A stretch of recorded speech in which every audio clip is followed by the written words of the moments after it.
Hey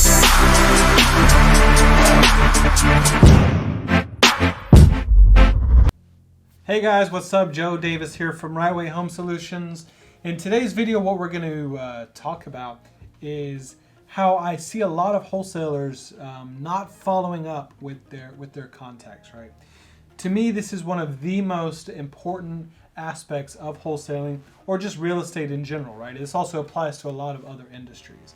I can't shout it from the rooftops enough. Follow up, follow up, follow up. I've been wholesaling a long time, and I don't have an exact precise figure on this, but I would give it about 80 to 90% of all offers or all contracts I get are made on the follow-up, right? They're not made on that initial offer.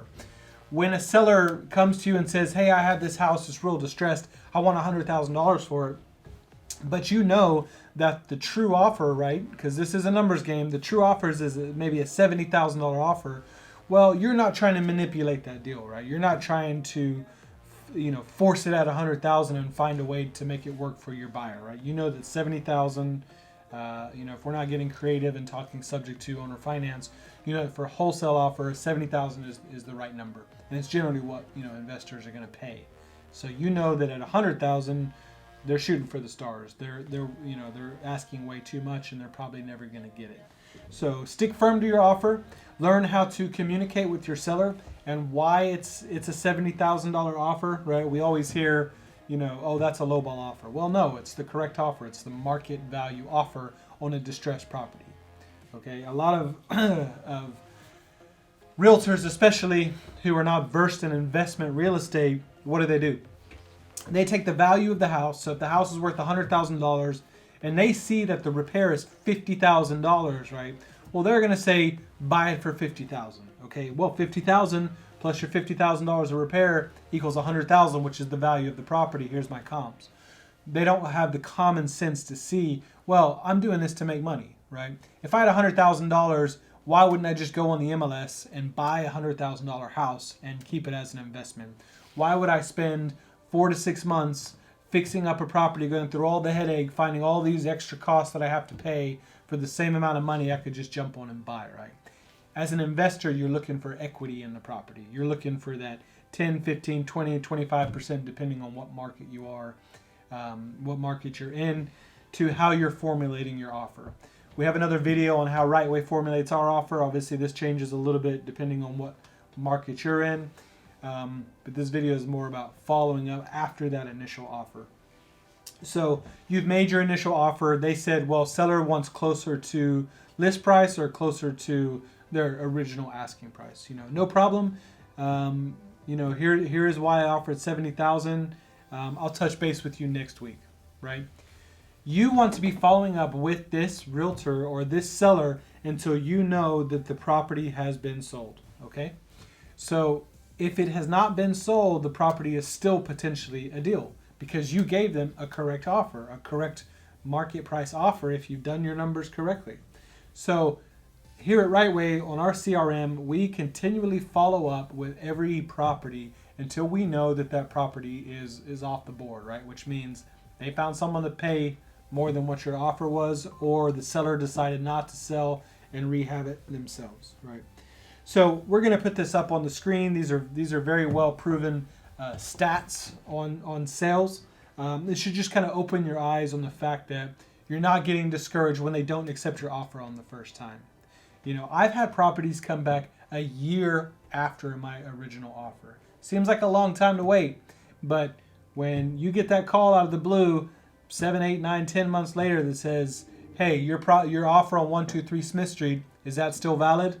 Well, yes, I'm sure the numbers will still work, because they couldn't sell that property, because the seller started getting bids to get the house done themselves and realized it's pretty expensive to get that done.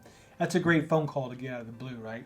That only comes with big numbers. That comes with sending out a ton of offers, right? And following up on those offers. You might have been 1 out of 4 or 5 offers who sent that same $70,000 offer in.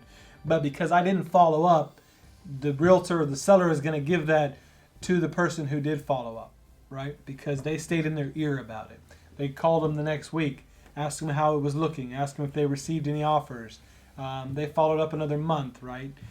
We do a lot of automated follow-up here. We'll send an email. We'll send a text message to say what's going on with 123 Smith Street. Would the seller reconsider? You know, if I bumped up my offer $500, would the seller take another look at my offer, right? And just kind of going off track, if a realtor receives a new offer, they actually have to ethically present that to the seller, even if it's $100, even if it's $50. If you increase your offer just a little bit, they have to present it to the seller. So what is that doing? Again, it's putting it in the seller's mind that you could get rid of this burden property if you'll accept this investor's offer, right? But if you're not contacting him, it's never going to happen. So these are well-known stats in the sales world that you should pin up on your wall so that you know to every single morning you look back and you're following up on those properties that you've already made an offer on, right? You've already done the hard work. You've already run the true value of that property, and in a lot of cases you've already seen what the repair it's going to take to do that, right? You've done the legwork. Don't cut yourself short by making one offer, getting told no, and not following up with that offer, okay? So, sales statistics. 48% of salespeople will never follow up with a prospect, right? That applies to what we're doing here. Wholesalers. Imagine half the properties that you're offering on after your initial offer, you do not follow up on that property. That's just mind-blowing to me, okay? 25% of salespeople make a second contact and stop, okay? So you've made your offer, a week later, you know, the realtor is still saying, no, that was a lowball offer, they're not going to accept it, right? Or the seller's telling you they want $500,000, okay? After that, they'll stop 25% of the time.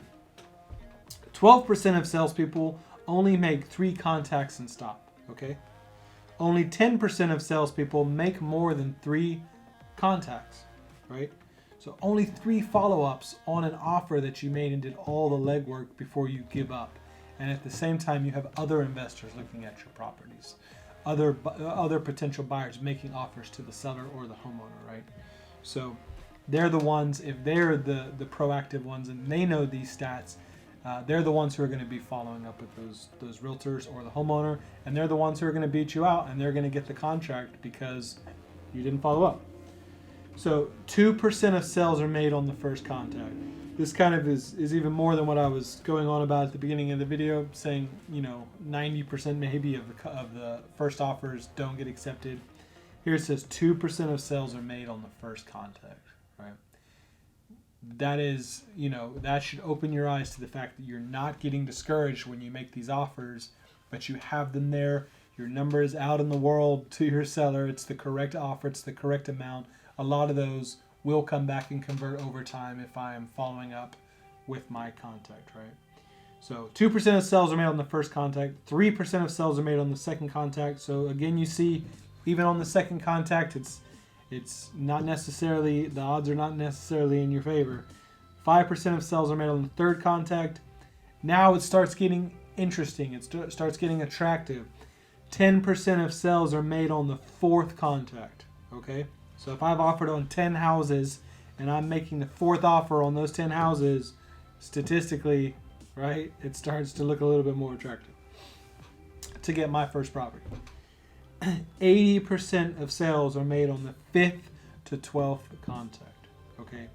So if you were going out and you were offering on 2 properties a day, 10 properties a week, 43 properties a month, and you were only making an initial offer and no follow-up, statistically, how many contracts are you going to get? 0, right? But if you are following up on those contracts, 80% of your acquisitions or the contracts you get to wholesale your properties are going to be made on the 5th to 12th contract, right? So in another of other videos, we really get into rapport building. It is key to when you're doing your following up, right? It's imperative that if you're going to get these contracts, you know the right conversation to have with the seller or the realtor to be following up on these. But if you know that the majority of the contracts that you're gonna get are made on that follow-up, know these stats and make sure that you are implementing them. Do not give up on the 1st, the 2nd, the 3rd, the 4th, the 5th contact. Continue to follow up until that property is sold or that property has been rehabbed and there's literally no possibility that we can come in there and put a contract on that property. Okay, we have acquisition agents here all the time. You'll get a message 2 months later, 3 months later, 5 months later, and as I said before, my record is almost a year later where I get a call where the seller would now be willing to accept my offer. So again, follow up, and you're going to be very successful if you're here at Right Way and you're doing this and sticking to these figures, or if you're just watching the course. Make sure to head over to our page, jvtherightway.com, to get some more information and how we can help, and continue to follow our videos, like and subscribe. We hope you're getting a lot of benefit from the content we're providing. Thank you.